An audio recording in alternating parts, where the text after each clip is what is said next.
Bonjour, bonsoir, communauté de coups critiques. Re-bienvenue.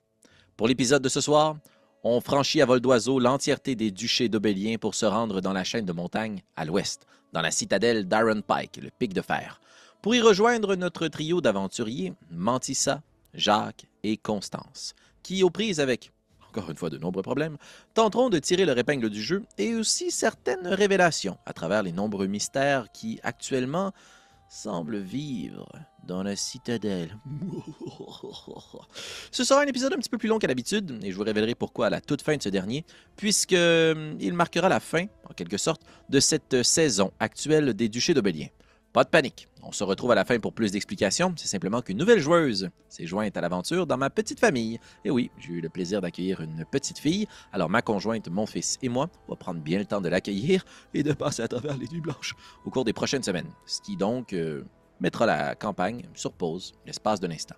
Supporters Patreon, soyez sans crainte, on a réfléchi à du contenu pour vous pour que vous puissiez vous délecter d'aventures, de fresques épiques, de sagas hautes en couleurs et de mystères. Pour plus de détails, rendez-vous simplement sur Patreon. Et sinon, trêve de bavardage, plongeons ensemble, tête première, comme l'ont fait Mantissa et Jacques dans la vieille swamp. Plongeons-nous dans l'épisode des Duchés d'Aubélien. Bonne écoute.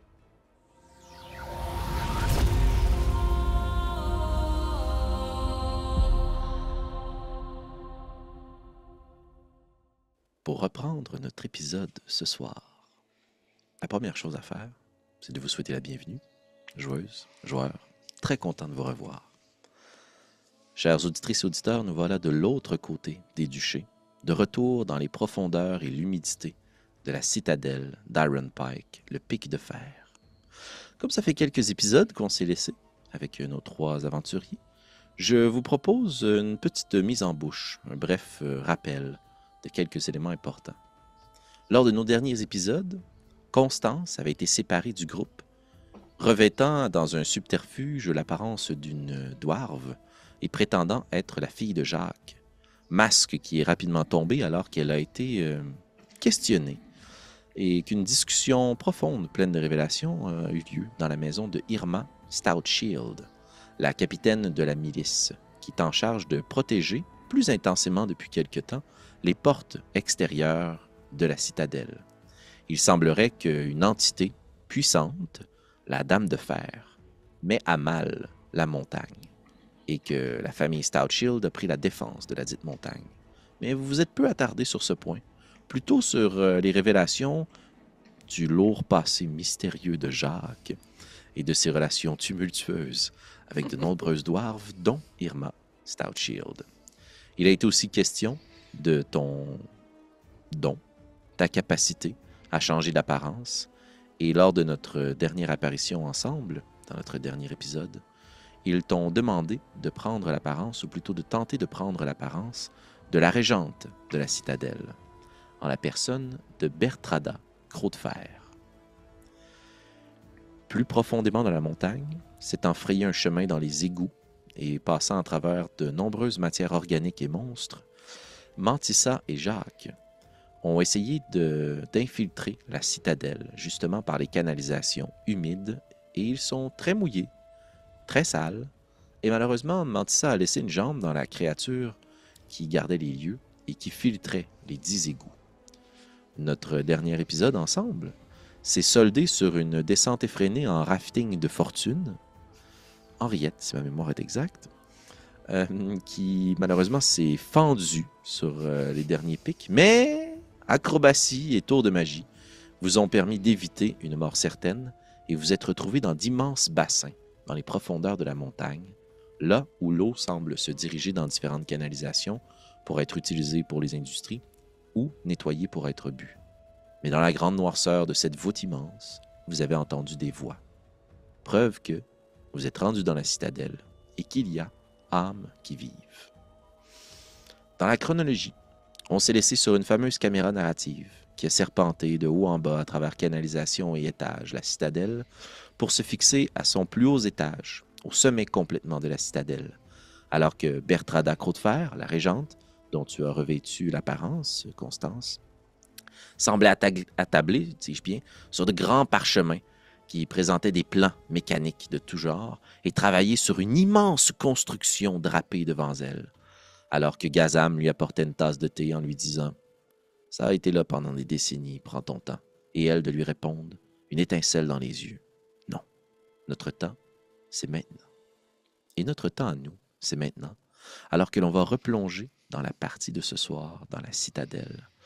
Et Constance, si tu le permets, on va plonger dans les profondeurs du monde pour aller rejoindre nos deux comparses. Mantissa, la douleur est probablement encore vive et intense, mais tu as fait la paix avec cette dernière. Tu es très sale, probablement plus sale que tu ne l'as jamais été. Mais dans cette saleté, dans ta jambe en moins, tu as retrouvé une force, comme si dans l'imperfection, tu étais devenu quelqu'un d'autre. Et tu te relèves, j'imagine, péniblement de ce rafting de fortune pour te tenir sur un petit quai. Et ça te fait du bien parce qu'ici, c'est sec. Le sol est stable. Tu es sur un quai de pierre qui a été façonné, qui sépare les bassins et qui permet de façon très simple de filtrer les matières. Elle se bute sur le quai et de l'autre côté de ce petit quai-là, il n'y a que de l'eau, plate, tranquille, aucune vague. Tu as le temps de reprendre ton souffle et peut-être que c'est toi qui tends la main à ton acolyte, Jacques, qui, après son tour de magie, de corde, est capable de se hisser, lui aussi, sur le petit quai. Devant vous, le vide, immense, une voûte à perte de vue, des bassins carrés scindés qui permettent de filtrer l'eau et de les travailler avec différentes matières.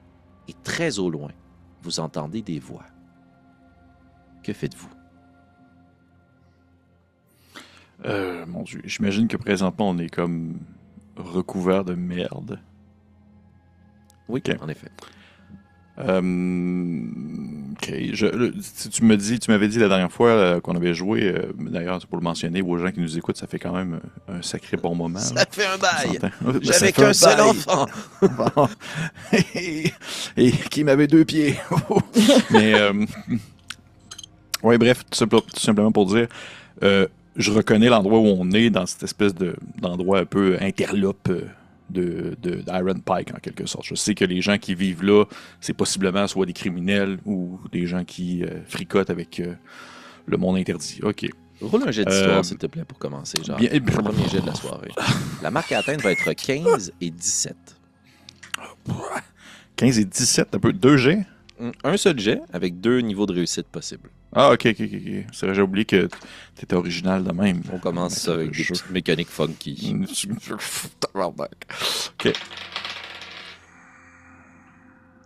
Je recommence, j'ai roulé 2 dés comme un cave. La panique. Parce que tu m'as comme bugué. Je l'ai pas. Ni l'un ni l'autre. Ni l'un ni l'autre. Tu as de la difficulté à reconnaître spécifiquement les lieux, mais l'odeur t'a permis de reconnaître une odeur particulière, l'humidité caractérielle de la citadelle. Tu es donc à l'intérieur de la citadelle, tandis que plus tôt tu étais perdu dans l'entre-deux, dans les canalisations. Tu sais maintenant que tu es rendu. Et en dépit de ton échec, ce que tu sais, même si tu ne peux pas reconnaître spécifiquement où tu es, oui, tu le sais, de par ton passé mystérieux. S'il y avait un endroit pour se cacher, ce serait ici. On ne cherche pas grand-chose dans les égouts, et les déchets et les ordures sont bien entre déchets et ordures. OK. Dans ce cas, je vais dire à Mantissa... Mantissa, baissez-vous un peu. Nous allons peut-être juste essayer d'apercevoir qui sont les énergumènes qui se trouvent à quelques pieds devant nous et voir si ce sont des gens peut-être dignes de confiance ou des coupe-jarrets. Parfait. Je ramasse ce qui reste de nos bagages le plus possible dans le feu radeau, puis je te suis. Très bien. Et l'objectif étant tout simplement de comme voir les gens avec qui nous voient, percevoir. Si tu me dis que c'est genre 3 nains avec des couteaux dans la bouche puis des genres de cimetière dans chaque main, ça se peut que je fasse ce qu'on va laisser faire. Mais si tu me dis qu'ils ont de l'air un peu plus sympathiques, je vais peut-être intervenir. Très bien. Mantissa, je vais t'inviter à faire un jet de perception à désavantage. Jacques, tu vas pouvoir faire un jet de perception sans malus ou avantage. J'ai roulé 2 fois la même affaire. 12. 23, de mon côté. Très bien. Mantissa, tes yeux ne sont pas très utiles. À la différence des précédents tunnels dans lesquels vous vous trouviez, il y a quand même une faible lueur ici. Vous vous souvenez peut-être il y a de cela des lustres, lorsque l'on parlait de l'exploration des canalisations, il y a des petites pierres serties à travers les grosses pierres qui forment les murs, qui émettent une faible lueur. C'est comme si le plafond en était parsemé, un peu comme si c'était une voûte étoilée. Et les grandes poutres qui soutiennent justement ce plafond de pierre sont elles aussi serties de ces petites lumières. De façon mécanique, il s'agit de dim light ici. Donc tu vois un petit peu, mais au bout d'un certain temps, ta vision, au bout d'une certaine distance, c'est-à-dire ta vision se perd. Tu distingues donc quelques silhouettes, mais ce ne sont pas les yeux qui te sont utiles ici, c'est ton ouïe. Tu as une oreille de musicienne quand même. Et tu entends à répétition le bruit d'outils de métal qui semblent percer le bois. Et on remonte des choses sur les quais. Et Jacques, ce bruit, tu le vois en action. Les quelques personnes qui se trouvent de l'autre côté du premier bassin dans lequel vous vous trouvez, imaginez là, quasiment une piscine olympique, là. C'est immense. Là, okay? C'est un carré de pierre qui cintre un étendue d'eau et les silhouettes puisent des choses dans ce bassin-là. Ils puisent du bois et elles discutent entre elles. Et au bout d'un moment, elles s'arrêtent, elles s'assoient sur les bûches et tu es capable d'entendre en dwarve l'une des silhouettes qui annonce aux autres « La cargaison est pleine. Attendons. » Il semble attendre que quelqu'un ou quelque chose vienne les chercher. Avec ton 23, tu es aussi capable d'entendre très très loin en écho et qui fait sursauter les silhouettes sur le quai. Quelque chose qui tape dans une grille de fer, semblable peut-être à celle que vous avez traversée. Et l'un des hommes tire instinctivement une arme. Et les deux autres le calment. « T'en fais pas. Ils sont pris derrière les barreaux. On n'a rien à craindre ici. » OK. Il n'y a rien que je remarque plus sur... Si vous voulez remarquer des choses, il faudrait se déplacer. Pour ça, faire un petit jet de furtivité. Oui, rendu là, oui. Oui. En plus, on est comme on est déjà camouflé dans l'environnement. Là. Très bien. On a l'odeur de notre côté. On fait partie du marécage. Excellent. Exactement. Alors, je vous invite à faire chacun un jet de stealth, s'il vous plaît. Avec avantage? Ouais, je te le donnerai. Ouais, je vous le donne. Parce qu'on est couvert de merde. Hein? Parce que personne s'attend à ce que vous soyez là, puis qu'il y a le bruit des chutes derrière vous. 19. 6 avec avantage. Oh, Ah, 6. Ça, c'est pas doux. Vous êtes capable de longer ce petit quai de pierre-là pour essayer de contourner un peu, vous rapprocher des dites silhouettes, espérer voir ou entendre ce qui a attiré l'attention. Est-ce que vous essayez de vous diriger plus vers eux ou vers le bruit étrange que vous avez entendu? Vers où tu guiderais Mantissa, genre? Vers eux, je pense. Très bien. Alors, un embranchement, c'est plein de carrés là, qui jonchent le sol. là. C'est des petits bassins. Mon inspiration, c'est les rizières dans lesquelles on récolte le sel de mer là, à la marée. là. Avec de grands carrés dans lesquels il y a des puits d'eau. Et à un certain embranchement, au lieu de continuer en direction du bruit, vous tournez pour vous rapprocher d'eux. Et les conversations deviennent plus claires. Malheureusement, Mantissa, tu n'es peut-être pas habitué de marcher sur juste une jambe. Et alors que tu te traînes sur le sol, tu échappes un objet de ton inventaire, que je t'invite à choisir et à supprimer de ton choix, qui tombe dans l'eau. Et rapidement, vous voyez qu'il est aspiré. Et en dépit du fait que l'eau en surface semble assez calme, le bassin près de vous a un effet de succion et semble aspirer la matière organique pour la repousser plus loin. OK. Et il y a un splouche caractériel qui fait que l'une des silhouettes se retourne dans votre direction et jette un coup d'œil vers vous. Semble plisser les yeux, se voûter un peu. Tu plaques Mantissa vers le sol et à vous deux, l'un de vous a quand même une très bonne réussite.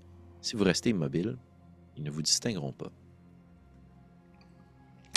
Ben, je serais curieux de savoir un peu sa réaction quand il entend le bruit. Est-ce qu'il te fait comme une espèce de qui va là? Ou il est plus du genre juste à regarder comme dans de façon. Est-ce qu'il y a une attitude un peu agressive ou tu dirais qu'il est juste comme un peu oh, il y a un bruit, on va aller voir, puis sinon c'est pas plus grave que ça. Je sais à quel point est-ce qu'ils sont tendus dans leur action présentement. Là.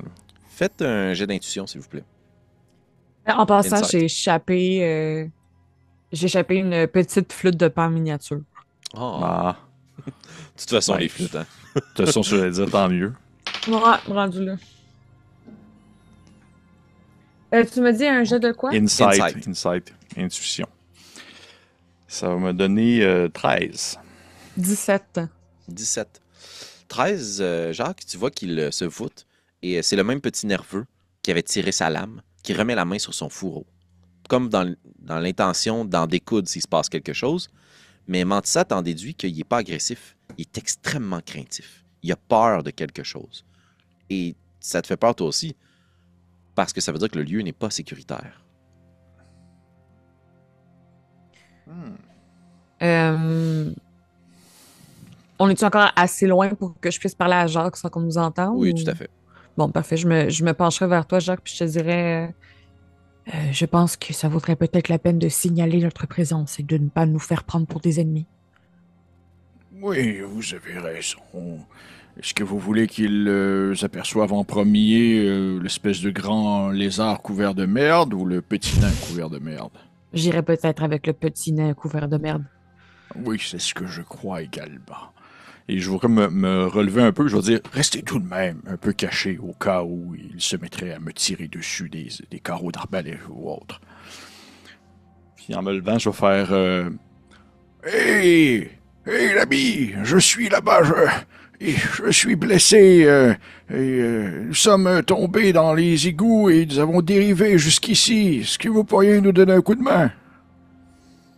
Tu vois que les 3 silhouettes se lèvent à la prise de parole. Ils jettent quelques coups d'œil entre eux et ils se placent devant la cargaison qu'ils ont placée sur le quai. Ces 3 dwarves, là, ils cachent pas les grands billots de bois, là. Mais comme si instinctivement ils voulaient cacher ce qu'ils récoltaient. Et il y en a un qui se détache puis qui fait juste te répondre. Surtout ne tombez pas dans les bassins. Vous serez aspiré d'un côté et ne tombez pas de l'autre. Puis il commence à longer le quai, puis à se diriger vers toi. Et tu vois qu'en dépit de tout, ils n'allument pas de torche, ni aucune autre lumière. Ils ne veulent pas être vus. Et Ok, ouais, définitivement des contrebandiers ou de quoi de même. et il y en a un qui reste derrière, il se retourne, et tu vois se détacher dans les bassins plusieurs silhouettes qui soulèvent une barque et qui la remettent dans l'eau, et qui, à l'aide de gaffes et de pics, traînent le long des bassins. Leur embarcation arrive. Et tu vois que sur cette embarcation de fortune, ce grand radeau, ce grand quai flottant, il y a beaucoup, beaucoup de bois. Et il doit y avoir 7, 8 autres dwarves. Au total, une dizaine de dwarves devant vous. Et il y en a un qui se détache et qui vient vers vous. Et on va remonter très haut dans la citadelle, dans la maison d'Irma Stoutshield.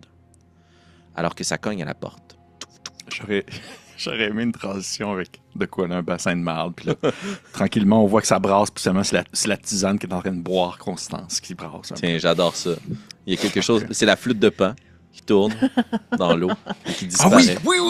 Comme dans une toilette. Oh non. Et Oui. c'est un petit cube de sucre dans Ouais. dans une bon. tasse chaude. Et on rajoute une lampée de cet alcool fort qui est consommé à profusion depuis quelques instants. Et plutôt qu'être un bassin, c'est en effet une tasse de thé dans la maison d'Irma Stoutshield. Merci de la perche, Pépé.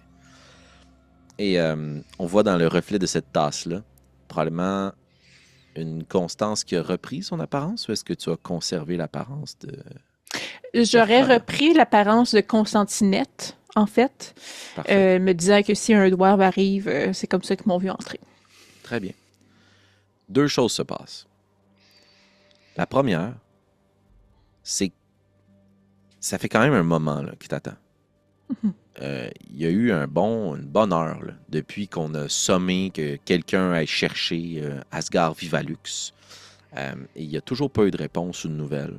Tu piétines un peu, probablement plein de pensées qui t'ont traversé l'esprit. Est-ce que c'est un piège? Est-ce que c'est un code? Est-ce qu'ils vont exploiter mon don? Est-ce qu'ils vont le révéler? Le stress, puis on te rassure, on te sert à manger, à boire. Les 2 dames avec qui tu es sont devenues extrêmement sympathiques, extrêmement familières et extrêmement enivrées aussi. Là. Les cafés whisky se font aller. Là. Et la deuxième chose, c'est que plus le temps passe, tu ne saurais dire pourquoi, mais tu entends Jacques.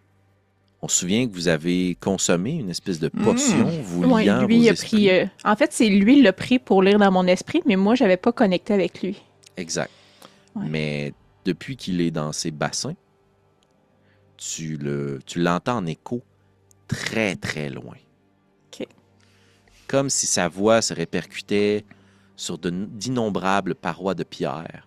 Puis, tu sais pas si c'est l'alcool qui t'enivre, si tu en as pris, ou si c'est le stress, mais tu as quelques petites sueurs froides, tu te sens par moments un peu faible, et t'entends Jacques qui parle, qui murmure, sa voix qui se répercute des dizaines et des centaines de fois.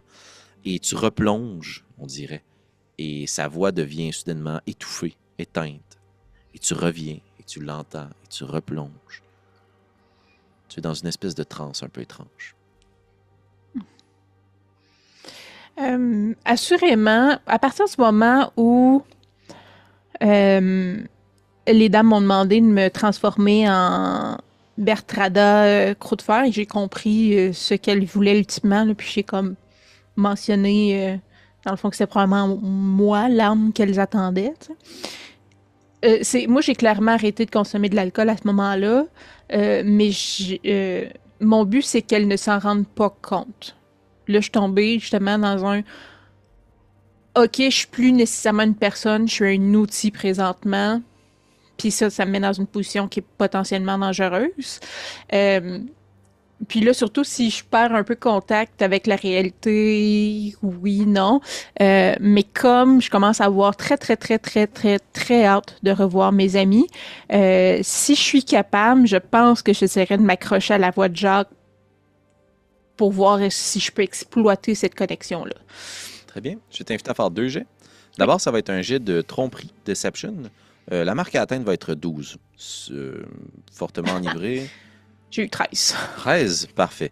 Tu es capable, dans quelques subterfuges, tu as l'habitude, probablement parce que tu étais plus jeune, puis d'autres voulaient t'inciter dans le vice, de faire semblant de boire.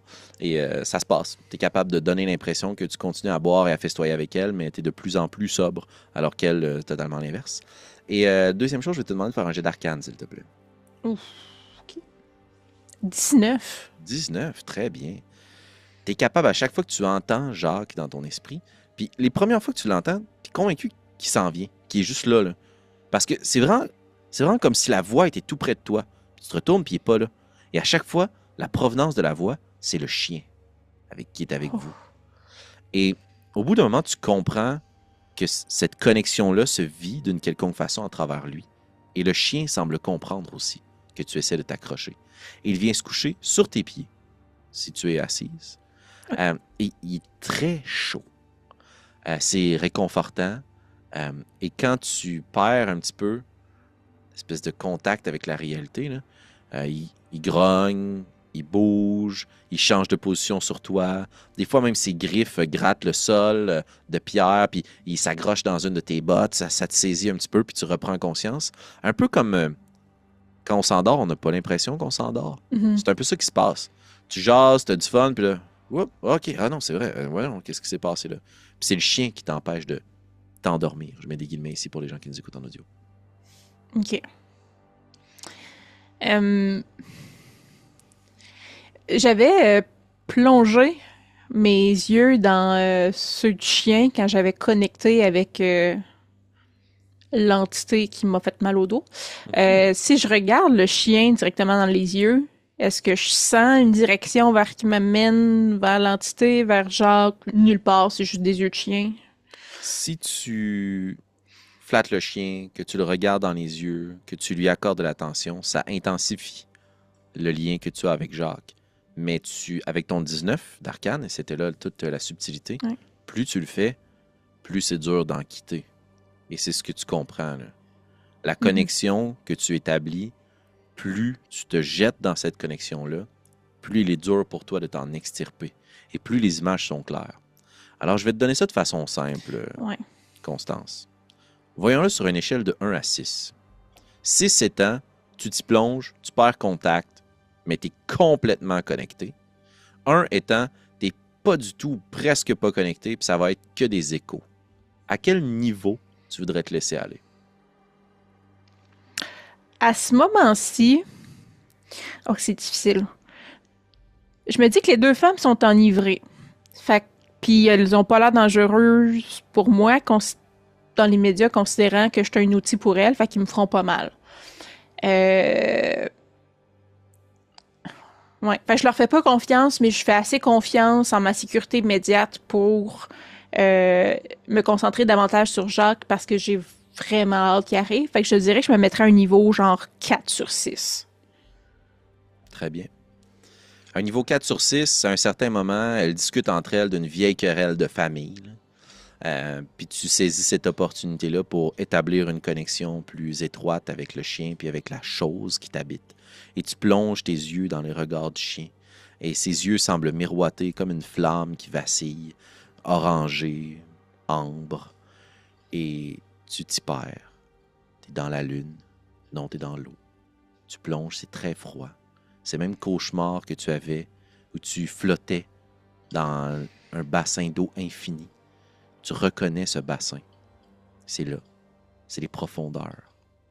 Il fait froid, mais tu es bien, tu n'as pas froid. Tu es habitué d'avoir froid. Et tu es extrêmement agile dans l'eau. Et tu plonges et tu remontes. Et à chaque fois que tu remontes et que tu repointes ta tête à la surface, c'est un environnement difficile pour toi. L'air vicié de la montagne. L'odeur que Jacques a reconnue et aime d'Iron Pike, tu la détestes. À chaque fois que tu la sens, tu te sens prisonnière. Et tu sembles jeter ton regard vers de grandes grilles de fer que tu voudrais ô combien détruire. Et avec ton 4, tu n'es pas seul. Tu entends d'autres voix autour de toi, des échos de tes propres pensées. Et comme tu continues à y rester, tu en déduis que tu les commandes.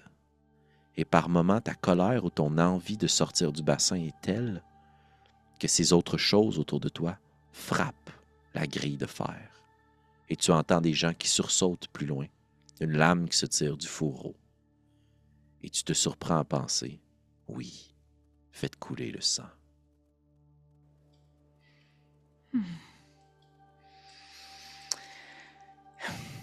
Est-ce que...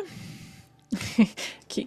Je veux pas faire dérailler la partie, puis de toute façon, tu m'empêcherais de le faire, mais est-ce que je peux avoir l'impression de commander à ces choses-là, ces autres esprits présents? Est-ce que je sens que je... Tu sais, peut-être que je suis un peu méta, mais que je suis attachée? Oui, tu le sens, mais si tu veux essayer de leur commander quelque chose, tu passeras à 5 sur 6. OK, je vais le faire. Qu'est-ce que tu voudrais leur J'essaierais... commander? En fait, je voudrais qu'ils essayent de briser soit la chaîne qui me retient ou ce à quoi elle est attachée. Pas mon membre, là, on s'entend, la pierre ou le socle, ou peu importe, pour tenter de me libérer davantage. Tu voudrais commander aux choses autour de toi d'essayer de briser le grillage? Non, ma te chaîne qui, libérer. moi, me retient. Tu sais, parce que j'étais attachée au sol ou quelque chose du genre, là. Par Tu n'es une pas patte, non? attaché. Non, pour faire une ok. distinction claire, tu n'es pas la créature que Jacques et Mantissa Ah, ont ok. croisé combattu. Ah, Tu es ok. autre chose. Oh, Dans un autre ok. bassin. Fait que je suis juste comme pris par les grillages du bassin. Exactement. Là. Si j'explore mes membres, ça ressemble à quoi? J'ai des bras, des jambes, des tentacules. Est-ce que tu veux passer à 6? Oh shit, non. Il était limite. Alors, pour l'instant, tu as l'impression d'être toi. Mais si le désir Ok. et l'expression que tu as, c'est d'être libre, de te libérer, les choses qui t'entourent t'invitent à plonger plus profondément. Ok, je touche pas. Le bassin, il est vraiment beaucoup plus Très, profond. Ok, très ben je profond. plonge. Très bien. Un peu comme la sensation que j'avais d'aller à la rencontre de la chose qui me parlait, là. Excellent. Alors, tu plonges et tu entends des échos autour de toi. Comme si à l'unisson, toutes les choses qui t'entourent, en tournant dans ce bassin-là et en nageant, répercutaient en écho des vaguelettes sur les parois du bassin. Et tu as déjà entendu ce rythme dans les profondeurs du temple, dans la forêt de Chassebois.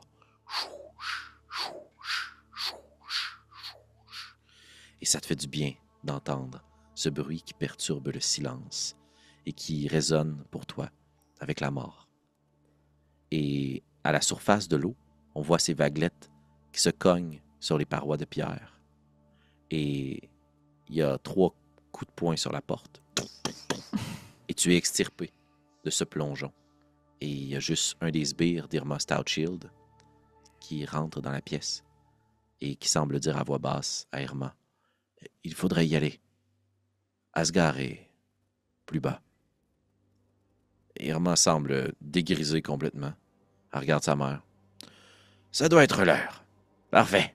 Venez. » Puis elle quitte vers l'arrière et tu vois qu'elle prenne dans de grands draps des poutres de bois. Et elle t'invite à prendre une des parties. Tu es assez faible sur tes pattes. C'est notre façon de se frayer un chemin sans être vu. Je pose pas de questions, je m'exécute. Probablement que, comme si je me sens faible un peu, je la joue un peu comme si j'étais jeune et j'avais pas bu beaucoup d'alcool souvent dans ma vie, là. Fait que j'essaie de jouer cette carte-là pour la faiblesse, puis je vais les suivre. Probablement sans trop poser de questions au départ. Si tu titubes, que tu perds pied, que tu glisses, immédiatement le chien se place sous toi pour t'aider à te relever. Oh. Et le bruit des pas sur la pierre se répercute en écho à l'infini, alors que les pieds de ton petit groupe qui descend les profondeurs de la citadelle deviennent les pieds de cet humanoïde, cet homme, ce dwarve, qui s'est détaché du groupe pour venir à la rencontre de Jacques et de Mantissa. On est de retour avec vous, le duo dans les profondeurs. Il marche sur l'un des quais et il te redit, Jacques, « Faites très attention, ne tombez surtout pas dans ce bassin. Vous allez activer les choses. » Ne vous inquiétez pas, c'est bien la dernière chose qu'on voudrait, ça serait de tomber dans le bassin. On? Oui, j'ai débuté l'échange en disant « nous », comme ça vous pouvez pas faire semblant d'être surpris si nous sommes plusieurs. Vous n'avez pas porté attention? Puis il regarde autour de toi, puis il voit comme une silhouette couchée sur la pierre, très gauchement camouflée. Mon ami est très blessé. Il a perdu une jambe dans la descente. Oh, nous sommes loin d'un temple, mais on peut probablement faire quelque chose. Venez, marchez. Puis il se retourne, puis il crie vers 2 autres de ses collègues qui s'avancent. Et tu vois que, de par leur réaction, ils ne sont pas ni agressifs, ni méchants, plutôt volontaires, en fait, de venir vous aider. Ils s'approchent de toi, ils reconnaissent que tu es un dwarve, ils te font une bonne poignée de main, assez franche. Ils te regardent droit dans les yeux, essaient de te scruter, et tu remarques de leur autre main quelques petits symboles qu'ils tentent de te faire, ou signaux qu'ils tentent de t'envoyer. Oh, un langage de voleur. Est-ce que tu parles la langue des voleurs? Bien sûr que non. Alors, tu ne comprends pas du tout les signes, et tu ne leur réponds pas, à moins que tu tentes de rouler un jet de deception ou de tromperie. Mais en fait, est-ce que mon personnage pourrait catcher que leur objectif, c'est de vouloir me communiquer quelque chose de façon secrète? Tu as assez voyagé et bourlingué dans ta vie pour comprendre ce qu'ils essaient de te dire, mais tu n'as aucune idée qu'est-ce qu'ils te disent et comment leur répondre. Okay. Donc, voilà l'opportunité pour toi de faire un jet de tromperie ou d'intelligence pour essayer de hacker la patente. Là. Ben, en fait, j'aimerais ça, si tu me permets, plutôt peut-être de faire un jet de diplomatie dans le sens... Il n'y a pas ça, c'est la 5e édition. C'est tabarnak. Je vais tout détruire. Un jet de genre... soit persuasion, arc, je sais pas pourquoi je pense à ça, mais tu sais, genre persuasion dans le sens où je vais jouer franc jeu avec eux. Je vais pas comme commencer à vouloir avoir l'air d'être un petit gars de leur gang. Là. Je viens de leur dire qu'on vient de descendre comme un tunnel rempli de merde. Là. Je vais juste vraiment comme faire... Je sais très bien ce que vous tentez de faire, mais je vais être direct avec vous. Je ne suis pas membre d'une guilde. Je suis écrivain et voyageur, et nous tentions simplement de rentrer dans la cité par des moyens peut-être moins conventionnels. Tu vois qu'ils jettent un regard, ne savent pas trop comment prendre ça. Ils ont été un peu démasqués sans l'être ou sans s'avouer. Ils ne confirmeront pas qu'ils essayaient de te communiquer quelque chose, pardon. Mais le premier qui est devant toi, quitte, juste te regarder droit dans les yeux. Et si vous êtes passé par des chemins alternatifs, c'est probablement parce que la grande porte, ça ne vous intéressait pas. Eh bien, c'est parce que la personne qui m'accompagne, voyez-vous, n'est pas un nain. Donc, Je ça trouve aurait que c'est un été bon peu moment plus pour que je me lève. Puis quand tu te lèves, t'es vraiment plus grande qu'eux. Tu sais. Puis t'as vraisemblablement dans la noirceur une espèce de silhouette plutôt imposante avec ton grand chapeau tout mouillé puis une plume sur la tête. Puis ils finissent juste par discerner les traits plus lézards, écailleux de ton visage. Et ils poussent des jurons en dwarves et ils se reculent. Il y en a un, le plus à l'arrière, qui se retourne. « Asgard! Asgard! On en a trouvé un autre! » Puis il y a juste un dwarf qui se lève sur le radeau. Je leur réponds en dwarve un autre. Et le silence se fait. Et il dit... Mais Vas-y, Jacques. ne vous inquiétez pas, ce n'est pas un monstre, c'est qu'un grand enfant de dragon très faible. Vous pourriez facilement la tuer si vous le vouliez, mais c'est pas l'objectif. Simplement pour montrer que nous sommes sans danger. La tuer? Ce serait bien mal me connaître. Puis le dit Asgard marche vers vous. Et vous reconnaissez, plutôt, vous ne reconnaissez pas, mais vous distinguez une posture plus droite, un pas plus assuré. Visiblement, pour avoir autant voyagé les deux et vécu dans les cours de nobles, la personne qui est devant vous est soit plus riche, a un sang plus noble, ou est juste habituée à de meilleures convenances sociales. Et vous demandez, mais qu'est-ce qu'elle fout là, à travers ces contrebandiers ou autres? Et plus elle s'avance vers vous, plus les autres se tassent. Et tes yeux finissent par s'acclimater avec le peu de lumière. Et la première chose qui te saute aux yeux, Mantissa, c'est que tous ses cheveux sont tressés, sa barbe est tressée, une grande natte de cheveux tressés derrière, dans des espèces de dreadlock. La barbe, même chose, ce sont des grandes tresses qui descendent, toutes cintrées de petits anneaux de bronze. C'est magnifique. Juste les joyaux qu'il y a dans son poil doivent valoir plus cher que ce que tu as déjà eu dans ta bourse pendant des semaines et des semaines. Ses vêtements sont assez pompeux, mais rien de à outrance ou d'exubérant. C'est juste la qualité de l'étoffe. Les bottes aussi semblent d'excellente facture. Et votre regard se porte sur son bras droit, qui est presque entièrement composé de métal. Et Jacques, oui, parce que Mantissa non, Jacques, tu as l'impression pendant une seconde qu'il s'agit du bras de Prétessé. 14. C'est le même type de métal, le même type de construction. Et ça remonte à l'épaule. La manche est un peu coupée pour permettre le plus de mouvement possible. Il marche dans votre direction, les autres se tassent. Il vous regarde dans les yeux. Il tend la main de métal dans ta direction. Asgard! Asgard Vivalux! Ravi de faire votre connaissance dans ce trou de merde. Je serre sa main sûrement avec ma très, très grande main. Mantissa, je suis avec mon collègue. J'attends que tu te présentes. Je sais pas si tu vas dire ton nom. Jacques Lionel de Ségone. Auteur, écrivain, aventurier, philanthrope. Vous vous passez de présentation, monsieur Tsegon. Votre nom a voyagé jusqu'ici à de nombreuses reprises. Oui, Dites-moi. j'imagine. Je ne veux pas sauter aux conclusions, mais... Avez-vous véritablement rencontré ce fameux buffle à 3 têtes cracheur de feu dans les Landes? Écoutez, je pourrais vous raconter cette histoire ici, comme vous dites, dans ce trou de merde, mais j'aurais peur que vos compagnons le remplissent encore plus de merde tellement ils seraient effrayés par l'histoire en soi. Puis il en tape sur un, puis il le retient parce qu'elle est tombée dans le bassin. Ah non! Oui. Personne ne tombe ici. Allez, venez avec nous.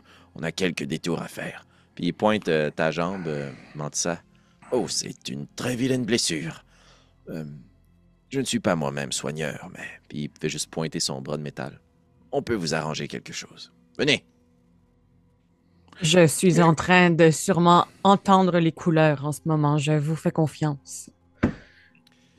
Et il fait juste tendre une corde. Et ils prennent, puisqu'ils vont marcher à la queue leu les uns derrière les autres, juste tous se retenir pour être sûr que personne ne tombe, puisque tu sembles visiblement chancelante. Et le Kit, celui qui a discuté avec vous au tout début, s'approche de toi, puis si tu le permets, va juste te prendre sous l'épaule pour t'aider à avancer. Puis ils vont prendre vos sacs et les amener avec vous Ils sont extrêmement généreux, accueillants, chaleureux, à la limite.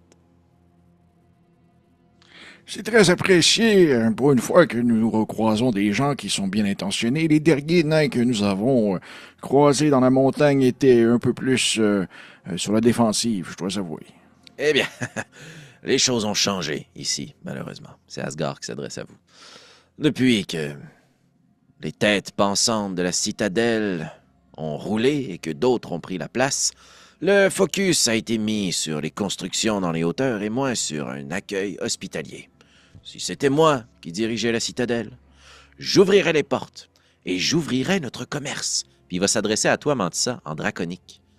Vraiment cassé, énormément de fautes. Probablement que la moitié des mots sont pas exactement ça. Tu sais, comme il mélange assiette et serviette, mettons. Là, tu sais, c'est comme dans sa tête, ça veut dire la même affaire. Mais tout ce qu'il essaie de dire, c'est « J'ai commercé avec des gens du désert. Et vos joyaux sont magnifiques. »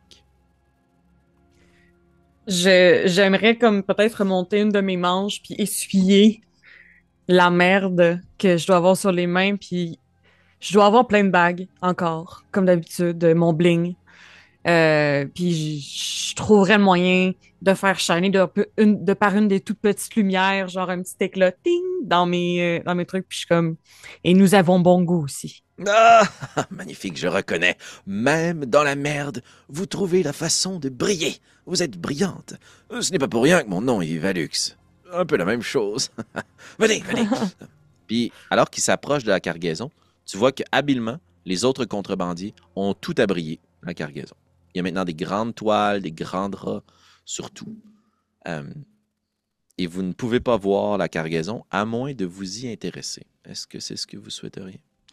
Absolument pas. Ça me regarde Ouais. pas du tout. Je suis absolument pas intéressé par ça. L'objectif étant de ne pas comme se mettre à dos les gens qui nous aident présentement. Là. Très bien. On va s'imaginer, pour les prochaines minutes, une caméra narrative en 2 temps. Ce sont sensiblement les mêmes mouvements, mais d'une part, on va soulever un radeau à une quinzaine de personnes pour passer de bassin en bassin de façon très méthodique, en évitant spécifiquement certains bassins. Et ailleurs dans la citadelle, on va soulever une grande poutre enroulée dans une toile pour descendre des escaliers, des étages, prendre des ascenseurs. Et Constance, tu découvres la citadelle d'Iron Pike à travers ton voyage.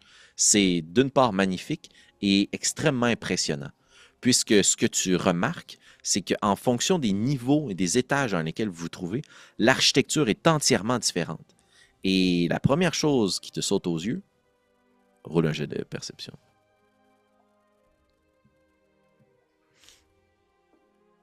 On parle de 19. Il n'y a plus de bois. Nulle part. Plus tu descends, moins il y a de bois. Il y avait des poutres qui soutenaient certains tunnels forgés dans la pierre.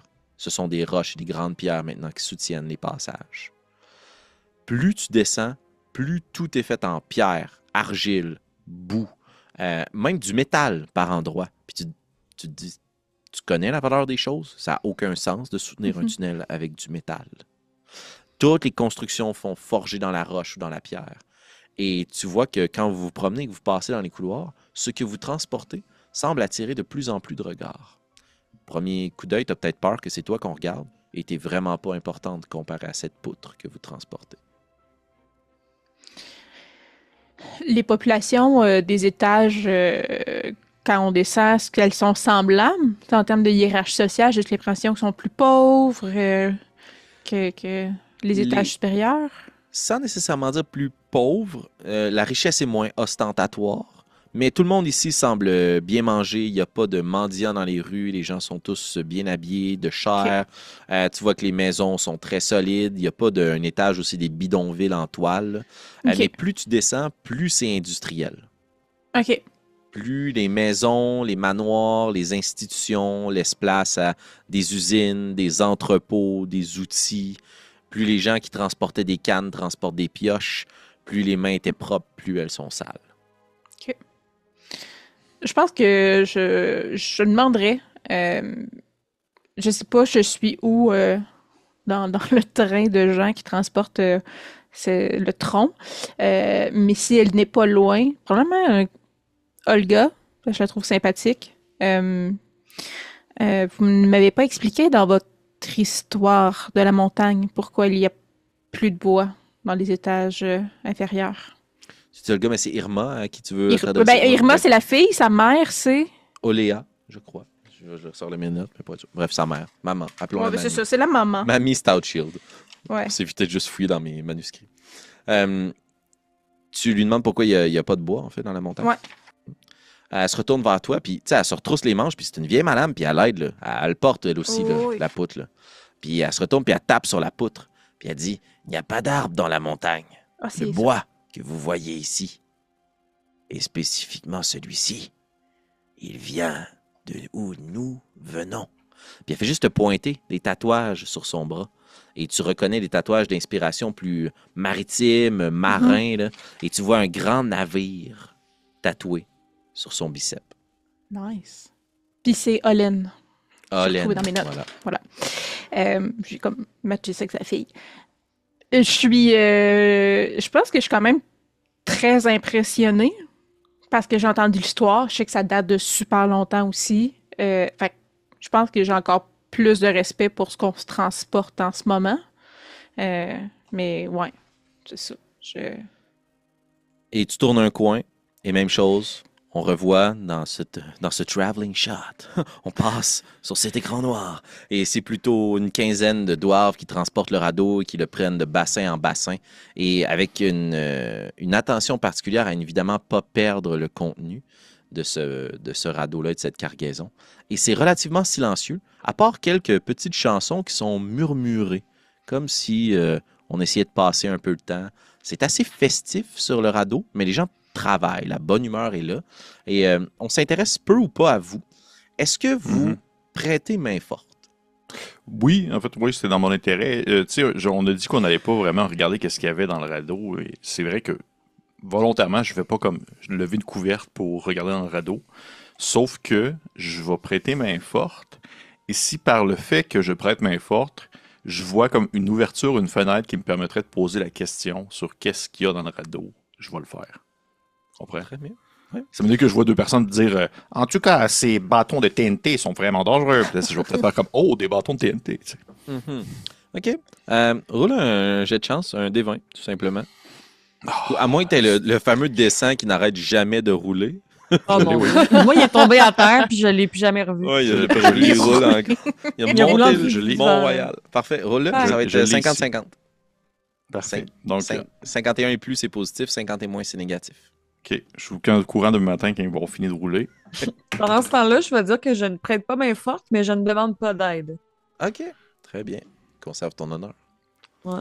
C'est 65. 65. Excellent. Donc, dans la position... C'est juste à côté du 1 sur cette idée-là. C'est juste à côté du 1. Quelle idée. Très bien. Au bout d'un moment, tu vois que cette opportunité-là se présente, puisque en soulevant la cargaison, il y a un débalancement. Puis il y a une partie de la cargaison qui semble rouler assez difficilement, comme si des poutres, justement, allaient rouler en bas du navire. Mais il y a quelqu'un qui tient juste une corde, et toi aussi, tu en attrapes une instinctivement pour retenir une toile qui est attachée par la corde. Et vous êtes capable de garder la cargaison sur le radeau, on la rééquilibre. Il y a même quelqu'un qui, un pied lui tombe dans l'eau, là. Puis on fait juste le ramener à bord. Puis tu comprends que la cargaison est presque plus importante que les gens dans ce contexte-ci. L'attention se porte sur la personne qui est tombée. On lui nettoie rapidement le pied. Et dans le bassin dans lequel il s'est tombé, dans lequel il est tombé, dis-je bien, il y a des petites algues bioluminescentes qui envoient comme une onde. Et Constance, tu as une petite perte d'équilibre. Et tu vois Jacques et Mantissa sur un radeau avec une quinzaine de personnes. Et on retourne à Jacques. Et tu comprends par le fait même que la cargaison était plus importante que la personne. Qu'est-ce que tu poserais comme question pour essayer de deviner c'est quoi la cargaison? Yes, ben, Vas-y. question. Ben, je vais faire comme... Oh, mais en fait, je te pose la question, Félix. Je suis quand même un rôdeur. Est-ce que je serais capable de savoir ce qu'est ces algues Oh, ouais, cool. luminescentes? Roule un jet de nature, puis je vais te permettre de le rouler à avantage. Yes. Ma force. Oui. Ça va donner... pas que j'ai pas tant un bon bonus, mais juste j'ai quand même bien tiré. Fait que ça va donner 21. 21. Avec un 21, tu reconnais ces algues-là, tu les as vues dans une de tes précédentes aventures dans les mangroves. C'est une algue qui était utilisée dans certains rituels pour sanctifier des eaux. C'est comme ça que les hommes tortues les percevaient. Ils appelaient ça de la poussière de lune. Parce que quand on y touche, ça crée de la lumière, puis avec le reflet de la lune et les astres, il y avait l'impression que le ciel se jetait dans l'eau. Tu sais très bien que c'est utilisé dans les citadelles depuis belle lurette pour marquer des endroits. Et dans ce cas-ci, dans les profondeurs, dans les bassins, tu en déduis que s'il y a de ces algues-là, ça veut dire qu'il ne faut pas y aller. Autant les hommes tortues sanctifiaient des lacs, des étangs en disant « plongez pas là-dedans, cet étang-là, c'est un étang sacré ». Ici, on utilise cette même algue-là qui réagit au contact immédiatement. Roule un jeu d'investigation. Mais là, juste pour être sûr que je comprenne bien ce que tu me dis. Tu me dis que c'est ces algues-là qui sont transportées? Oui. C'est ça la cargaison? Non. C'est ça la cargaison. Tu m'as posé des questions par rapport aux algues ou par rapport à la cargaison? Ah oui, je pensais que c'était ça la cargaison. Je pensais que c'était ça qui apparaissait. Non, les algues, c'est ce qu'il y a dans le bassin. Exactement. Quand il y a 1000 pieds dans le bassin, il y a des algues qui ont envoyé une décharge de lumière. Roule un jet d'investigation, on va le rouler pour les deux. J'ai mal. Est-ce que je peux l'appuyer? Est-ce que je peux Oui, tout à faire fait. quelque chose? Tout à fait. Tu peux rouler indépendamment aussi. Je pense que ce serait difficile de Je l'appuyer. vais faire ça. Je vais utiliser mon avantage parce que j'avais encore une inspiration. Moi, j'ai 19. Ça va me donner 22. 22. Les deux, vous en déduisez deux choses par rapport aux algues, là, pour finir sur ce trip-là des algues bioluminescentes. Là. C'est utilisé pour identifier les bassins dans lesquels on ne peut pas aller. Si ça allume, plonge pas. Parce que dans le fond, si ça allume mais que personne n'est plongé, sauf toi, il y a quelque chose qui bouge dans le bassin. Qui fait allumer les algues. Exactement. Tu trouves ça réconfortant au premier coup d'œil, Mantis, t'es comme « Yes, de la lumière! » Puis là, tu vois que tout le monde a peur, on essuie son pied, on essaie de sauver le plus rapidement ce bassin-là, puis t'es comme « Oh, fuck! Merde! Évitons la lumière. » Et par rapport à la cargaison, le bruit que ça a fait sur le radeau de fortune, ce sont des billots de bois. C'est du bois que vous transportez. Mais on y voue une attention similaire à si c'était des tonneaux remplis d'or. OK. Dans ce cas-là, je vais me permettre la question. Pendant que je suis en train d'aider, là, je suis en train de rattacher un coin de petites couvertes là, sur les radeaux puis tout ça. Puis je fais juste comme genre. Dites-moi, juste par curiosité mal placée, vous savez, je suis un auteur, donc je suis quand même assez curieux de nature à vouloir chercher et découvrir. Vous avez quand même une attention assez particulière pour ces billots de bois, alors que nous avons failli perdre un homme il y a seulement quelques secondes et l'attention était quand même sur les billots de bois. Roule un jet de persuasion, s'il te plaît. OK. Ça, c'est quand même ma force.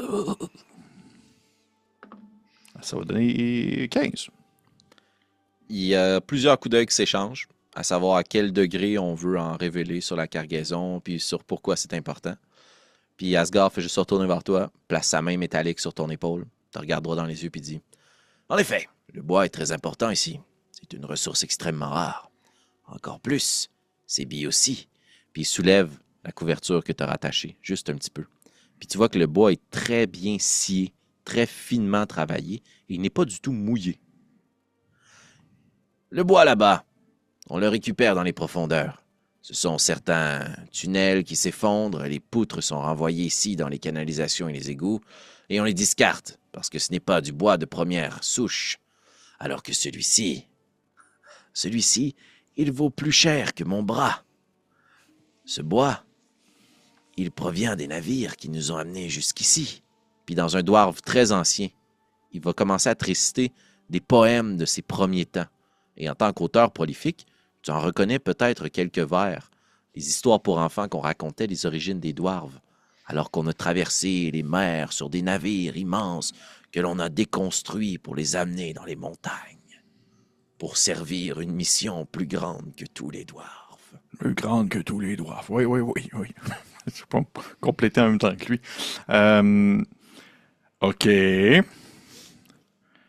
Ben, j'étais un peu, tu sais, je pense que je fais quand même une face de gars assez surpris, mais je vais juste lui dire, Et ce bois d'une qualité absolument exceptionnelle, vous l'avez trouvé dans ce trou à rats? Un magicien ne révèle jamais ses trucs. Et un contrebandier ne révèle jamais ses sources. Allez, venez. Puis tu vois que le mood change un petit peu sur le bateau, sur le radeau. Et Mantissa et Jacques, pour des raisons différentes, vous comprenez ce qui vient de se passer. Maintenant qu'ils vous en ont dit, ça va être plus difficile s'en aller. Bon, on trouvera le moyen maintenant. Vous continuez votre procession et il soulève le radeau une dernière fois vers un autre bassin. Et au même moment, on soulève une trappe avec Constance. On fait passer la poutre à travers une échelle. Il y a quelqu'un qui fait le guet dans un des couloirs pour être sûr qu'on ne vous voit pas venir. En tant que contrebandière de profession, clairement, tu sais qu'à partir de ce point-ci, vous ne voulez plus être vu. Vous allez passer dans des ruelles, vous allez rentrer dans des commerces, utiliser des trappes, des portes, passer, éviter des regards, tu entends des sifflements pour donner des commandes, avertir de votre passage, des bourses qui sont échangées. C'est extrêmement laborieux et difficile de vous rendre là où vous vous rendez. Et la cargaison est de plus en plus précieuse et protégée et on ne veut absolument pas qu'elle soit vue. Et cette fameuse trappe-là s'ouvre. Irma te regarde. Si vous descendez dans cette échelle avec nous, il n'y a pas de retour en arrière, mon ami. Je pense que ça fait longtemps que ce pas a été fait et décidé. Puis, je descendrai. Excellente idée. Venez. Puis il passe la poutre, puis tu sais, personne ne ferait ça, là. Passer une poutre aussi lourde à l'intérieur d'une échelle, tu sais, dans un mine shaft, là, ça n'a pas rapport. Là. Pourquoi on ferait ça? Pourquoi s'imposer autant de souffrance pour se rendre là? C'est absolument pour ne pas être vu. Il y a des ascenseurs partout que vous pouvez utiliser. Et vous descendez. Et il y a quelques petites lumières qui éclairent faiblement la noirceur. Rappelle-moi, Constance, est-ce que tu vois dans la noirceur? Non, hein? Nope. Avec ton habileté, tu n'obtiens pas les Non. habiletés de ce dans quoi tu te Et transformes. c'est pourquoi Constantinette, elle a plein de cicatrices autour des yeux pour expliquer que c'est une naine qui voit C'est pas dans le vrai, noir. C'est vrai, merci de me rafraîchir la mémoire. Ça devient quand même sombre, mais tu as l'impression que c'est la voûte est une représentation du ciel étoilé. Et toi qui as passé beaucoup de temps à l'extérieur, tu vois que c'est pas placé de façon aléatoire. Je vais t'inviter à faire un jet d'histoire, s'il te plaît. Histoire. J'accepterais survie ou nature. Ok, c'est beaucoup meilleur pour moi, survie Oui, ou tout à fait. nature. Je vais y aller avec survie. 25. Tu repères une constellation à travers le positionnement de ces petites lumières dans le ciel. Et la façon dont les étoiles sont alignées. Tu m'as dit 25, right? Ouais. Ouais, bon. On ne te représente pas la bonne saison, là. Le ciel est comme figé dans une temporalité spécifique. C'est évidemment une représentation du ciel étoilé. Et c'est une autre saison à venir, dans plusieurs mois. Le positionnement des étoiles. Mhm. Et ça éclaire faiblement un grand hangar, une espèce d'entrepôt souterrain, dans lequel il y a quelques figures qui sont là, qui s'affairent à transférer du bois, des poutres, à les placer à des endroits spécifiques. Et derrière de lourdes portes de fer, gardées par 3 grands gaillards vêtus de la tête aux pieds d'armure, portant de grandes hallebardes dans les mains. Ils protègent du bois similaire à celui que vous transportez. Irma se retourne vers toi. Ici, je ne suis pas aussi importante qu'en haut. Tais-toi, fais comme nous. Très bien. Elle s'approche, elle s'adresse au dwarf, échange quelques mots. C'est le paiement d'Asgard. Il y a quelqu'un qui prend une clé, la combine avec une autre clé d'une autre personne, il ouvre la porte de fer et vous déposez la poutre à l'intérieur. Et tu remarques plein de morceaux de bois très finement ouvragés. Et évidemment, tu en déduis que ce sont tous des pièces de navires. Tu le remarques parce que tu vois, mise en évidence, bien à l'écart, la proue d'un navire. Ça serait toutes les pièces du même navire. Les essences de bois sont différentes et il n'y a assurément pas assez de pièces dans ce petit entrepôt-là pour reproduire un navire. Et de toute façon, juste à la taille de la tête de proue, là, le navire auquel ça appartient doit être gigantesque. Ah, c'est ça, mais je veux dire, c'est comme ça serait des parties de leur navire, pas des 3 navires nains. OK. Exactement, oui, tout à fait. Parfait. Vous requittez la petite cage. Est-ce que tu veux faire quoi que ce soit à ce moment-là avant de quitter les pièces? Je fais une photo mentale de l'endroit, mais en fait, si c'est possible de parler à Irma sans que les autres personnes entendent, c'est comme... Quelle est l'intention ici? Les mettre au rencard. Viens. Puis il t'amène un peu à l'écart, puis il vous pointe un petit bureau. Et vous ouvrez la porte, et au moment où on ouvre la porte, de grandes portes de bois sont... De grandes portes, non pas de bois, pardon. Habitude, mais non. De grandes portes de fer s'ouvrent pour laisser passer le radeau, les cargaisons. Et tu vois, toi, Constance, une enfant dragon et un dwarve à la barbe rousse dans le groupe qui transporte la cargaison. Et tu retrouves Jacques et Mantissa dans le hangar d'Asgard Vivalux, probablement une centaine de pieds sous terre. Est-ce que tu veux te détacher d'Irma et visiblement comme annoncer que tu as retrouvé tes amis, ou est-ce que tu continues la mascarade? Ben, je me doute que Jacques va me reconnaître vite, puis Irma sait que je connais Jacques, fait qu'elle va bien le reconnaître même si il est bien propre aujourd'hui. Tu le vois parce que tu as genre 700 de perception passive. Effectivement, OK. J'attendrai de voir si ça me répond. Puis après ça, quand j'ai comme la réponse que je veux, je me dirigerai vers Jacques. Là. On t'amène dans un petit bureau, une petite salle toute simple. Sur les murs, des bibliothèques remplies de livres, de journaux, de parchemins. Un grand bureau un peu semblable à celui d'un banquier trône au centre de la pièce. Et dans un coin, des fauteuils, des chaises. Puis il y a une dwarve avec une forte barbe qui amène à boire sur la table. Et tu reconnais que tu es associé au statut noble d'Irma. Sa mère, elle et toi, vous êtes invités à vous asseoir. Les laquais qui étaient avec vous n'ont pas le droit de s'asseoir ici. Il requitte la pièce, attente à l'extérieur. La porte se referme, mais il y a un serviteur avec vous. Et on va passer par le trou de la serrure. Et on va aller rejoindre Mantissa et Jacques, alors que vous êtes arrivés au bout de votre procession, laissant derrière vous les nombreux bassins. Et juste pour titiller un petit peu, notre maître de l'horreur. Un dernier cri et la vibration d'une clôture de fer. Et tu vois qu'il y a 2 gardes qui vont se poster de l'autre côté de la porte, comme pour protéger le hangar et la cargaison. Et on vous presse à l'intérieur. Dépêchez-vous. Il porte le radeau, il le dépose dans le hangar. Et juste parce que moi, dans ma tête, c'est très clair, mais je ne veux pas assumer que ça allait dans la vôtre. Vous êtes dans un long hangar de pierre. Là. Imaginez un endroit de stockage, un entrepôt, là, une arche voûtée. Là. Il y a des cargaisons diverses, mais majoritairement des morceaux de bois. Et vous revoyez cette même cage-là au fond, qui a été emmurée d'épaisses clôtures de métal, épineuses, gardées. Et vous voyez derrière les fameuses poutres de bois et la proue du navire. Que faites-vous, Jacques Mantissa? Mais je regarde Mantissa, je fais... Mantissa, comment va votre absence de jambes? Comment vais-je? Je te dirais extrêmement mal. Ouais, c'est ça, hein? Dans le sens où tu as très mal. Vous avez appliqué des soins. On se rappelle que vous êtes improvisé maître de la décadence. Vous êtes comme si un bout de jambon de jambe. Tu as comme colmaté les soins avec des soins bardiques.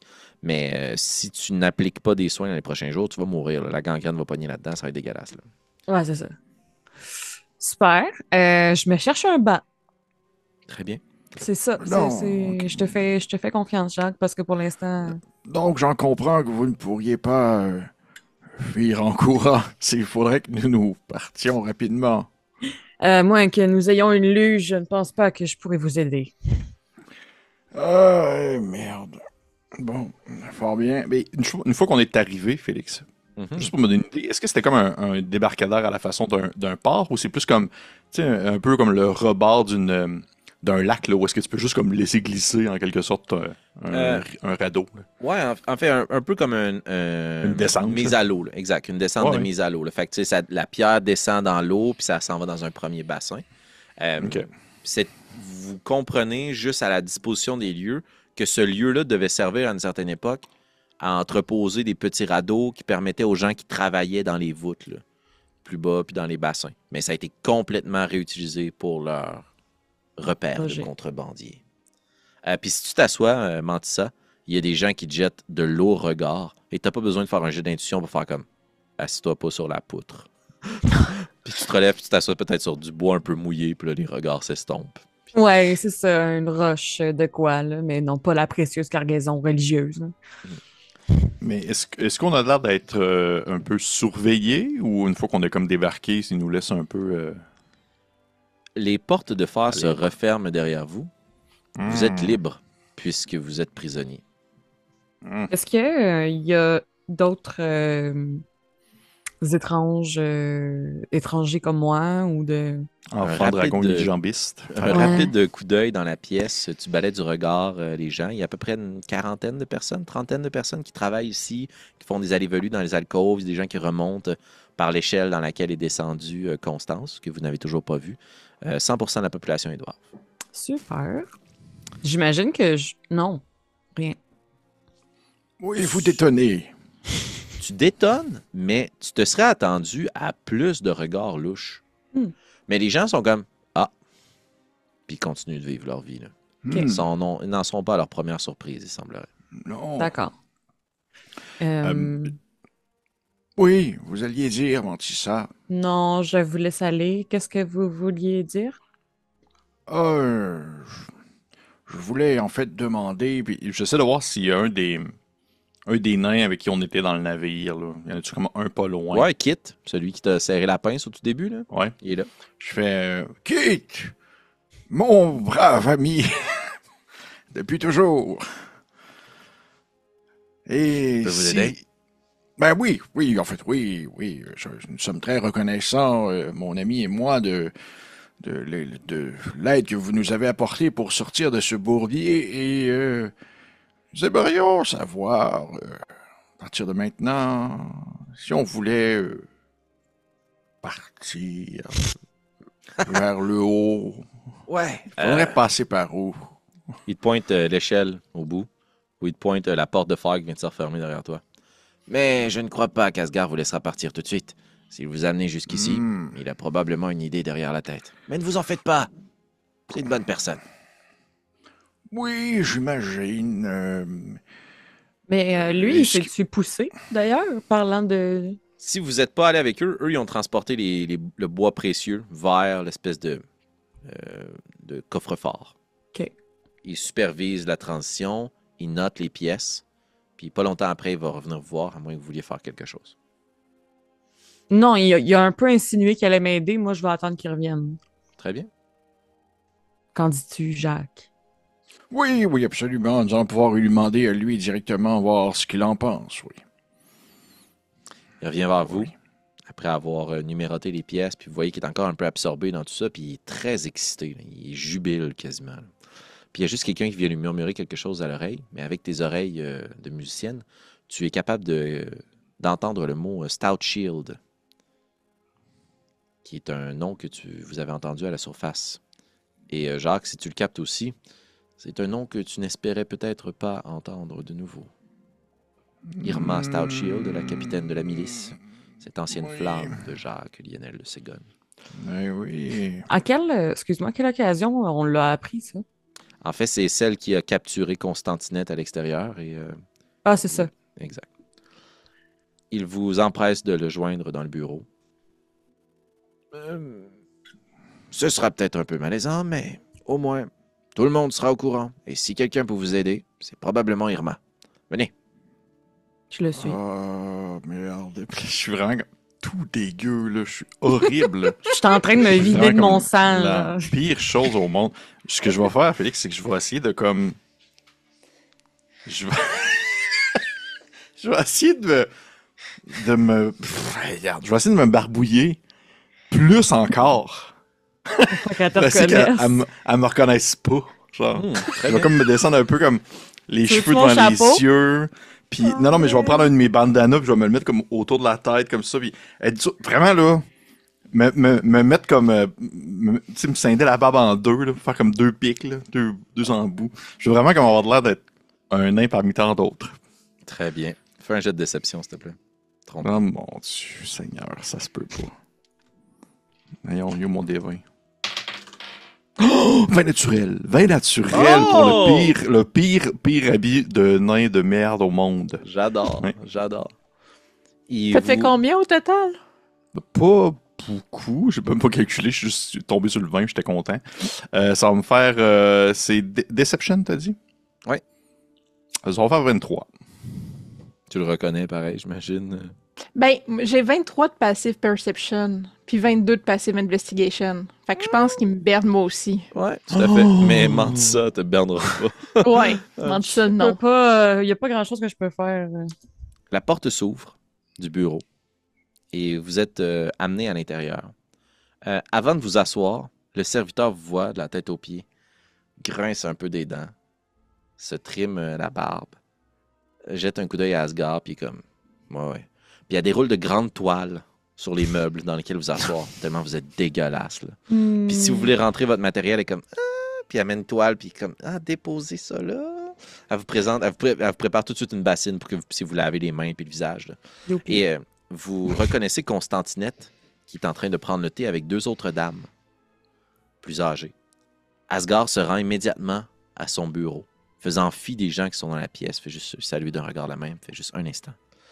Et il prend du bout des doigts, de sa main métallique et de sa main d'ouarve, une grande boîte, comme s'il voulait dévoiler un plat. Là. Il en saisit le bout de la cloche et il relève un modèle réduit d'un grand navire. Et à la façon d'un jeu de Jenga, il va venir prendre quelques morceaux de bois qu'il va discarter et mettre de côté. Puis il va juste regarder le reste du navire et vous voyez que le navire n'a pas de proue et que la proue est dans les pièces de réserve. Il va se frotter les mains. Il va regarder Irma. Merci de votre précieuse addition. Une pièce de moins dans les mains de Bertrada. Une opportunité de plus pour nous avant que le navire prenne les airs. La rencontre de fortuite n'est probablement pas la plus efficace, mais je crois que nous avons réuni dans cette pièce tous les éléments possibles à accomplir notre grande mission. Je vous présente Irma Stoutshield, capitaine de la milice, et sa mère, Oleana, l'une de nos plus grandes doyennes et porteuses d'histoire. Elles sont accompagnées de ce que j'ai compris être une personne de grand talent. Ravi de vous avoir avec nous. Votre nom? Il s'adresse à toi, Constance. Oui, je lui tendrais la main. La main comme pour, en fait, serrer sa main de métal, autant que possible. Constantinette, de Constantine. Ségone. Ah! Puis il se retourne vers toi, Jacques. Moi aussi. Un lien de parenté quelconque? Je vous présente l'illustre mais dégoûtant Jacques tabarnak. Lionel de Ségone. Oh, non. Je pense. En fait, je voulais. Est-ce qu'il me serre la main? Il te serre la main à toi, oui. OK. Parce que moi, ce que je voulais te voir, parce que j'ai bien vu son bras de métal, là, je suis pas. Tout à fait. 23 de perception passive, j'imagine que ça se remarque. Ce que j'aimerais voir, c'est s'il y a une inscription d'un nom sur son avant-bras, comme Prétessa avait. On a un jet d'investigation. Je vais considérer ça comme un jet d'investigation actif. Là. Oui. Mais c'est un critique pour un 27. Tu vois qu'il y a des écritures, mais qu'elles ont été rayées. OK. Et à ce moment-là, je me revirerais de bord. Je suis quand même tu sais, ça fait pas 3 ans que je les ai pas eus, là. Mais je suis quand même très heureuse de les revoir. Fait qu'après avoir serré la main, je pense que j'irais juste faire comme un câlin à Mantissa, voir sa jambe, faire comme... Êtes-vous correct dans l'immédiat? Non. Très bien. Puis là, je me dirigerais vers Jacques, puis je serais juste comme enlever une de mes boucles d'oreilles, puis je lui mettrais à lui les fameuses boucles d'oreilles messages que j'avais pas séparées. Puis je vais dire, tenez papa, pour qu'on n'ait plus jamais de problème de communication. Puis là, je le prendrais dans mes bras, puis dans l'oreille, je te dirais juste vraiment pas fort, vous me direz tout ce qu'il y a dans les souterrains ici, Jacques. Absolument tout ce que vous savez sur ces souterrains. Puis je vais juste me décoller, puis je vais m'asseoir. Bon, ben, je crois bien croire que je vais laisser tomber mon subterfuge. Puis, tu sais, je vais comme enlever mes affaires parce que je peux vraiment comme prendre d'autres voix, là. Vous vous rappelez que je peux comme vraiment comme... Vrai, oui. Ouais. Puis je vais faire comme... Oui, bonjour tout le monde. Puis je vais vraiment comme... c'est pour là, j'essaie vraiment de me mettre le plus beau que je peux. Là, t'as dit qu'il y avait une bassine. Là, je vais tenter de comme genre... me licher les cheveux. Puis... c'est vraiment comme... Quand tu commences à te laver, t'entends juste la voix Pathétique. d'Irma derrière qui fait juste te dire en s'adressant à toi. Vous pouvez laver votre visage, Jacques, mais ça n'effacera pas ce que vous avez fait. Vous avez abandonné votre fille. Puis là, Asgard fait comme... Il prend juste 2 pas de recul puis vous laisse juste laver votre linge sale. T'allais répondre? En Jacques? famille. Parfait. Je vais dire... Je ne l'ai pas abandonné. Nous avons été séparés et cette dernière s'est très bien se débrouiller sans moi. C'est plus... Même que je dirais qu'à un certain point, j'étais en plus mauvaise posture qu'elle. Elle tient bien de son père. Je tiens effectivement très bien de mon père. Merci. Est-ce Vas-y, que oui. je sais que c'est pas vrai? Parce que je les connais pas vraiment depuis longtemps. Là. Ben, tu sais que la première fois que tu m'as vu, je n'étais pas Constantinette. Exact. Fait que peut-être ça injecte un minimum de doute parce que t'es dans les vapes, là, mais... Mais en même temps... Ou c'est quoi ma vraie Est-ce que- forme? C'est ça, exact. Mais est-ce qu'elle a déjà vu Constantinette? Est-ce qu'elle a déjà vu Constance se transformer en Constantinette? Quand il y a eu la Le- carriole. Exact, l'attentat Ça sur a la été- carriole. oui. La deuxième Sinon, fois. ça... Ouais. Ben, sinon, ça aurait été un autre personnage pour elle. Ça aurait été Pourquoi quelqu'un un d'autre. câlin? Ça? Ouais. Oudard. Ouais. Et pour terminer notre partie ce soir, avant de se lancer dans de grandes révélations qui attendront peut-être le prochain épisode, Asgard va juste se frotter les mains, sa main de métal, subtilisée à un équivalent de prétessé quelconque, et sa main d'ouarve, calleuse, signe que dans un passé, il a quand même travaillé. Va passer sa main de métal dans sa grande barbe, va cogner les petits anneaux, va vous regarder, va regarder Irma. Je ne pensais jamais dire ça, mais vous êtes vraiment les meilleures personnes pour pouvoir mener à bien ce coup d'État. Une enfant dragon qui parle la même langue que ce qui a été libéré dans les souterrains il y a quelques jours. Un illustre voyageur qui possède le savoir et la connaissance des landes, des duchés et des montagnes. La fille et la doyenne d'une des vieilles familles de gnomes, le meilleur de nos 200, dwarves et gnomes à la fois, et vous, dont le don ne m'a été que vanté, capable de porter plusieurs masques, et moi, architecte, en train de déconstruire le navire, afin que Bertrada ne l'envoie pas dans le ciel, et qu'il reste ici. Bienvenue. Bienvenue. Et on va terminer notre partie là-dessus. Je peux bien croire que... Chers auditrices et auditeurs, merci d'avoir été des nôtres. On laisse quelques points d'interrogation en suspens, c'est normal parce qu'on a envie que vous vous joigniez à nous, pas la semaine prochaine. Eh oui, parce que je l'ai annoncé comme ça, lancé entre 2 phrases d'entrée de jeu, mais une petite fille s'est ajoutée à ma famille, donc je prendrai quand même un petit peu de temps de repos pour y donner un ou 2 bons levels. Donc il y aura une petite pause qui va être marquée dans la campagne. Ne vous en faites pas, chers supporters Patreon, on vous réexplique le tout, évidemment, dans le canal privilégié qui nous appartient. Il y a du contenu qui qui vous sera offert pour ne pas vous laisser en reste. Si vous écoutez cet épisode-là sur YouTube comme 3 ans après la publication de la campagne, ça se peut qu'il n'y ait pas de pause. Puis que bang, la semaine demain, tantôt là, tu puisses te lancer sur le prochain épisode. Mais si vous écoutez ça en temps réel, semaine à la semaine, et que vous vous délectez de nos aventures autant que nous, eh bien, il faudra peut-être user d'un peu de patience avant que l'on puisse se retrouver pour la suite de cette histoire, de ce côté-ci des duchés alors que l'on prépare un coup d'état avec un mystérieux bateau volant, et que de l'autre côté complètement des duchés, dans l'autre chaîne de montagne, on tente de rescaper la rose noire et d'éviter une malédiction quelconque armée d'un géant et d'une cité d'aigle fort sous l'attaque. En tout cas, ça brasse en tabarouette dans la politique des duchés. En bon québécois, la marre des poignets. Et on va défaire ce gros nœud bien compliqué ensemble pour la suite de notre aventure. À une prochaine fois. Merci d'avoir été là. À très bientôt pour la suite des Duchés d'Aubélien. Ciao. Au revoir. Bye.